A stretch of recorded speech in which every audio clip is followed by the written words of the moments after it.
સનાતન ગુરુ ગોરધનદાસજી મહારાજ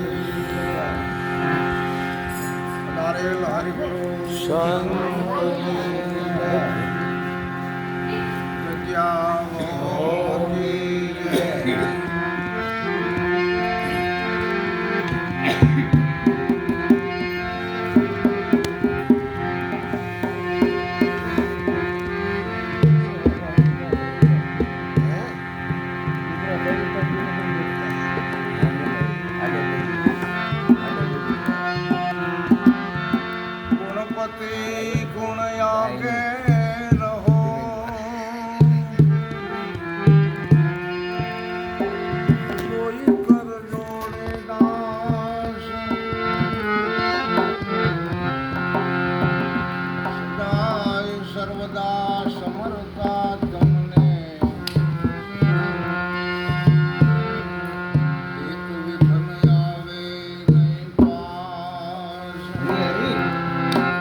કલમ કરું અનરાય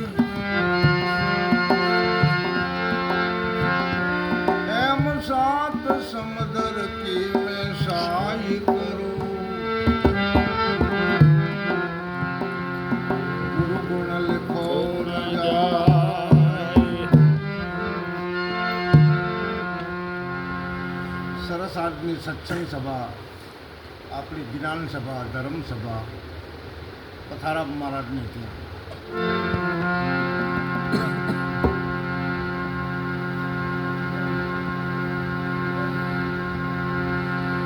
संत मिलन और हरिभजन दया दान उपकार. तुलसीदास महात्मा जैसे कि संत मिलन और हरिभजन दया दान उपकार. तुलसी वही संसार में 5 रत्न है सार. हरे हरे. મુખ્ય 5 રત્નની વાત કરી છે. થાય તો સંત મિલન કરાવવું હરે અને કરવું, અને હરિનું ભજન કરવું. હરિ એટલે સદગુરુ મહારાજ, એમનું ભજન કરવું. ગુણ ગાવા તો ગુરુ ગોવિંદના જ ગાવાના છે. બીજું બધું પરહરનું. પ્રાણી માત્રમાં સમદ્રષ્ટિ રાખવી, દયા રાખવી. બની શકે તો યથાશક્તિ પ્રમાણે આપણે સંતોને કંઈક દાન દક્ષિણા કરતા હોઈએ છીએ, અને બની શકે આપણાથી તો કોકનો ઉપકાર કરવાનો છે. संत मिलन और हरिभजन दया दान उपकार. तुलसी वही संसार में 5 रत्न है सार. આ રત્ન મૂડી આપણી પાસે આવી જાય છે. ગુણપતિ ગુણ આગે રહો, ખરેખર ગુણોના પતિ. આપણા સદગુરુ મહારાજ જ્યારે આપણે સારા એવા ગુણોને પ્રાપ્ત કાયા થકી કેળવશું, તો આ ગુણોના પતિ ગણપતિ મહારાજ રિદ્ધિ સિદ્ધિ સદબુદ્ધિ અને લાભ સુખની સાથે આપણા આંગણે પધારશે.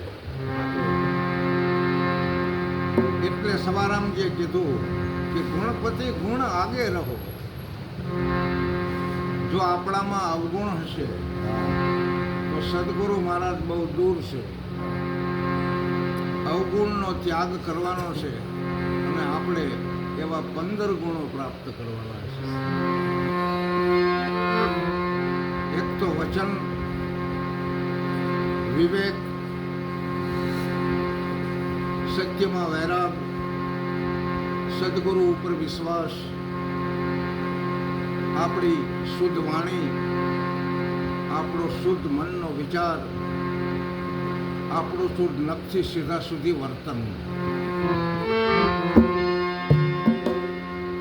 પછી સત્સંગ, આપણા ઘરની અંદર શાંતિ,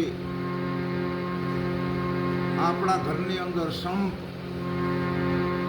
આપણી અને કુટુંબીજનોની સુરક્ષા,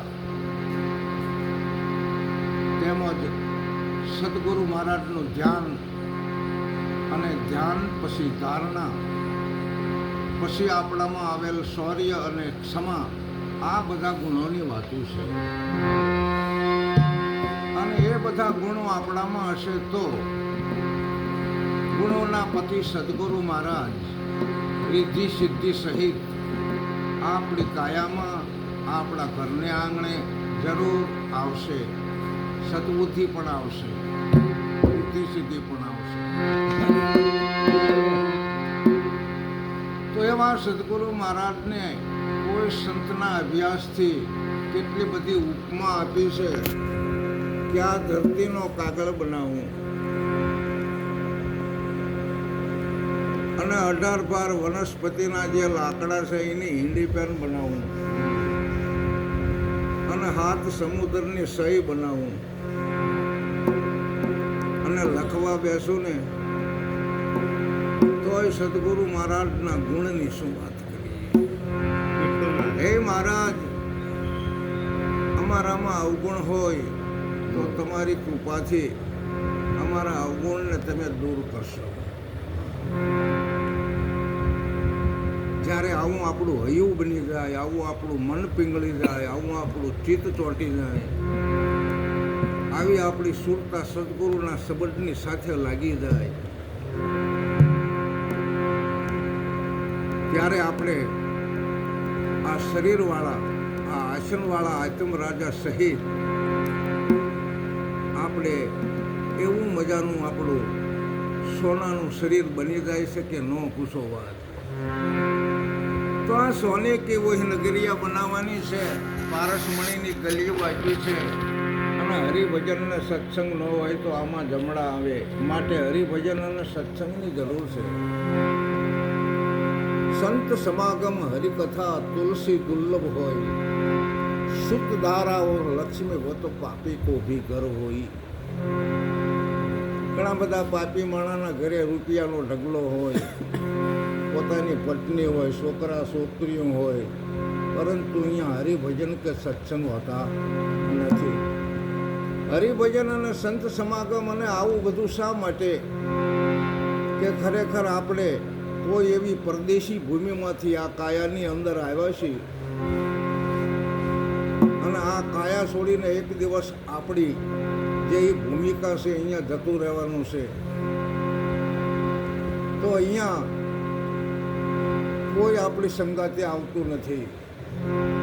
સોનું ચાંદી રૂપિયા બધું ધૂળ છે અને ધૂળમાંથી દૂધ પણ થાય છે. એમાં મારું મારું કરવું એ તો અજ્ઞાન છે.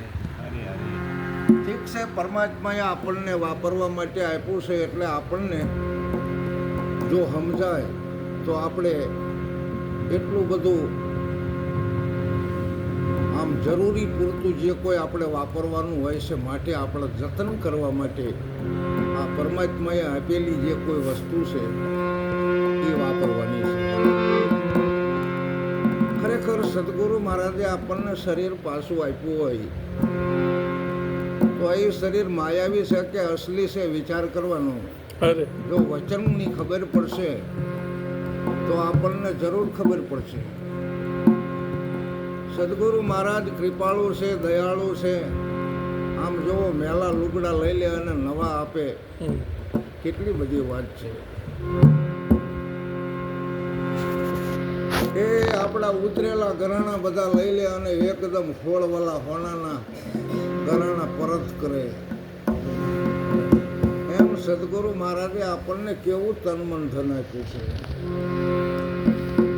અને જો વિગતે વપરાય પછી આમાં મનના વિચારો અવળા થાય તો સદગુરુ મહારાજ આપણા ઉપર શું કરે? મન પાછું આપ્યું છે કે વિચાર હારો કરજે, ધન પાછું આપ્યું છે કંઈક સેવામાં વાપરજે, કંઈક ભજનમાં વાપરજે. ધન પાછું આપ્યું હોય ને જો કદાચ ધન આપણને મળ્યું હોય તો એટલું બધું ધાર્મિક કાર્ય કે સંત સેવાની અંદર વાપરવા માટેની વાત છે. અને આગળ બધા દાખલા છે મહાપુરુષોએ, તમે જોવો ને. આ તન મન અને ધન મળ વિક્ષેપ અને આવરણ ઉતારી મનની મલિનતા દૂર કરી ચિત્તને ચોખ્ખું કરી બુદ્ધિને સદબુદ્ધિ બનાવીને પાછી આપી દીધી છે. અરે હવે આપણે સમજવાનું છે શું કરવાનું છે. બહુ સારી વાત.